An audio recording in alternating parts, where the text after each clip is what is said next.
Hello everyone, my name is Dharmendra Gaur. Welcome to our YouTube channel learn English with Dharmendra sir. Friends, आज का जो topic है वो है हमारा हैव टू, हैज टू, उसके बाद वर्ब की first form had to, will have to और is am are to plus verb first form और was were to plus verb first form और having to plus verb first form. चलिए start करते हैं, इनका मीनिंग क्या होता है।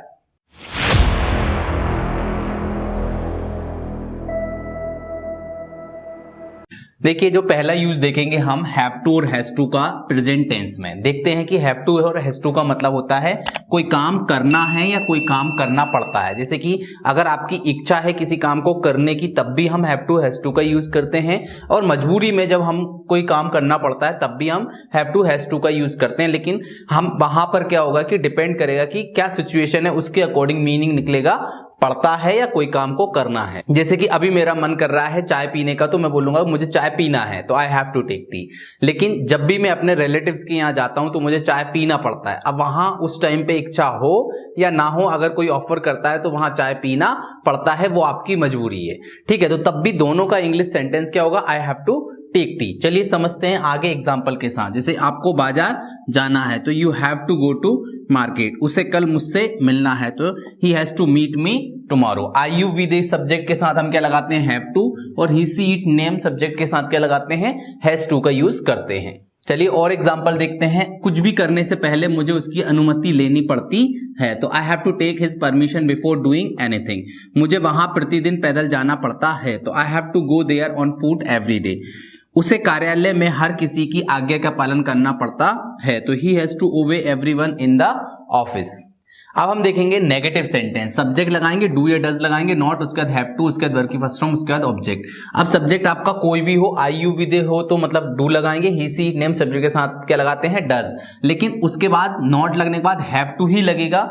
ही सी इट नेम सब्जेक्ट के साथ हैज टू का यूज नहीं होता है, क्योंकि डज ऑलरेडी क्या लग चुका है, सिंगुलर वर्ब लग चुकी, इसलिए डबल से हैज टू का यूज नहीं करेंगे। क्या लगेगा, हैव टू लगेगा। जैसे कि आपको बाजार नहीं जाना है तो you do not have to go to market. उसे कल मुझसे नहीं मिलना है तो he does not have to meet me tomorrow. अब यहाँ पे डज लग गया तो अब यहाँ पर हैज टू नहीं आएगा, क्या आएगा, हैव टू।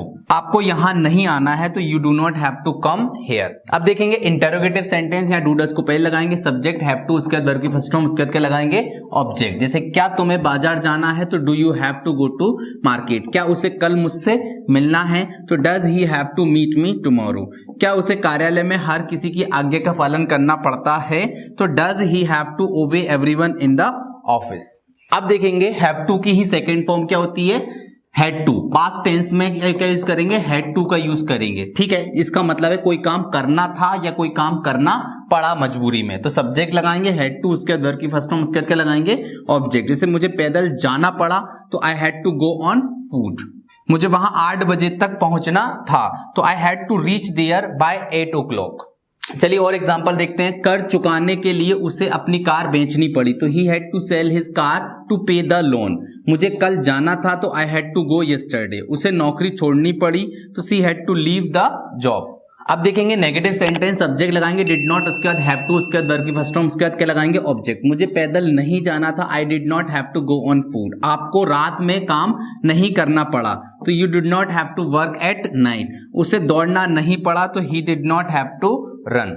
अब देखेंगे हम इंटरोगेटिव सेंटेंस में डिड, फिर सब्जेक्ट, फिर हैव टू, उसके बाद वर्ब की फर्स्ट फॉर्म, उसके बाद क्या लगाएंगे, ऑब्जेक्ट।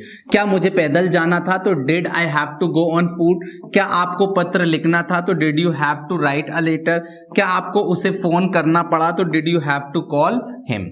अब देखेंगे फ्यूचर टेंस में हम क्या यूज करते हैं, विल हैव टू का यूज करते हैं। जैसे कि कोई काम करना होगा या कोई काम करना पड़ेगा तो इसमें सब्जेक्ट लगाएंगे विल हैव टू, उसके बाद वर्ब की फर्स्ट फॉर्म, उसके बाद क्या लगाएंगे, ऑब्जेक्ट लगाएंगे। जैसे मुझे सोचना पड़ेगा तो I will have to think. उसे आना होगा तो he will have to come. और एग्जांपल देखते हैं। आपको घंटा भर इंतजार करना पड़ेगा तो you will have to wait for an hour. आपको समय पर आना पड़ेगा तो you will have to come on time. हमें यह सब भूलना होगा तो we will have to forget this all. अब देखेंगे नेगेटिव सेंटेंस। इसमें सब्जेक्ट लगाएंगे विल नॉट, उसके बाद हैव टू, उसके बाद वर्ब की फर्स्ट फॉर्म, उसके बाद क्या लगाएंगे, ऑब्जेक्ट लगाएंगे। जैसे आपको समय पर नहीं आना पड़ेगा तो you will not have to come on time. उससे आज्ञा नहीं माननी पड़ेगी तो he will not have to obey. मुझे पैसे उधार नहीं लेने पड़ेंगे तो I will not have to borrow money. अब देखेंगे इंटेरोगेटिव सेंटेंस, जिसमें विल पहले लगाएंगे, फिर सब्जेक्ट, फिर हैव टू, उसके बाद वर्ब की फर्स्ट फॉर्म, उसके बाद क्या लगाएंगे, ऑब्जेक्ट। जैसे कि क्या आपको समय पर आना पड़ेगा, तो will you have to come on time. क्या मुझे उसकी मदद करनी पड़ेगी, तो will I have to help him. क्या उसे मीटिंग अटेंड करनी पड़ेगी, तो will he have to attend the meeting.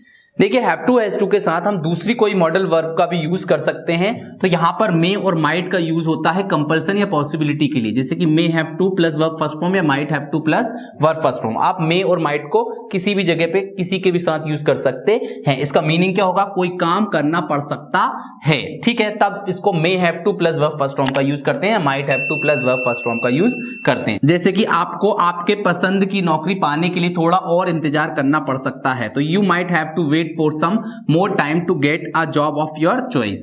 मुझे कल न्यूयॉर्क जाना पड़ सकता है, तो आई मे या माइट दोनों में से आप कुछ भी लगा सकते हैं। Have to go to New York tomorrow, आपको इंतजार करना पड़ सकता है, तो you may have to wait.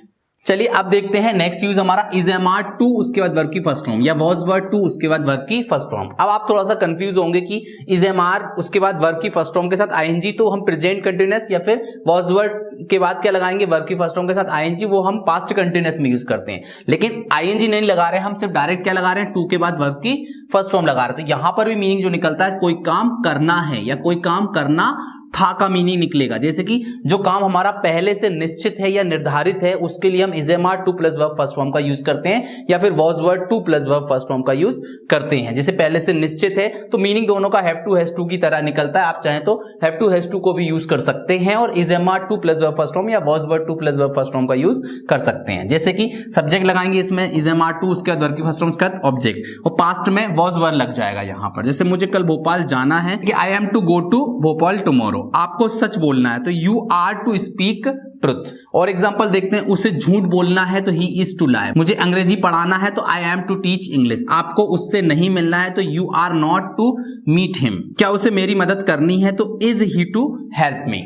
अब देखेंगे हम पास्ट टेंस में, सब्जेक्ट लगाएंगे वॉज वर्ब, उसके बाद टू, उसके बाद वर्ब की फर्स्ट फॉर्म, उसके बाद क्या लगाएंगे, ऑब्जेक्ट। मुझे पैदल जाना था, तो I was to go on foot. मुझे कल पढ़ना था, I was to study yesterday. उसे यहां नहीं आना था, he was not to come hair.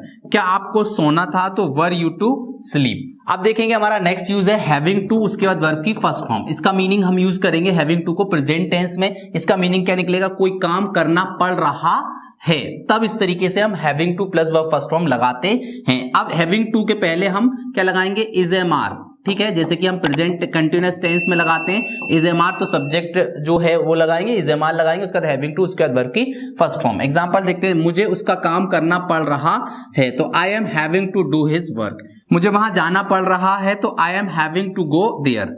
खराब मौसम के कारण मुझे अपनी मीटिंग रद्द करनी पड़ रही है, I am having to cancel my meeting due to bad weather. अब देखेंगे पास्ट टेंस में हैविंग टू का यूज। पास्ट टेंस में क्या लग जाएगा, is am are present tense में लगाते हैं हम, पास्ट टेंस में क्या लगेगा, वॉज वर्ब। जैसे कोई काम करना पड़ रहा था, मुझे खाना पकाना पड़ रहा था, तो I was having to cook food.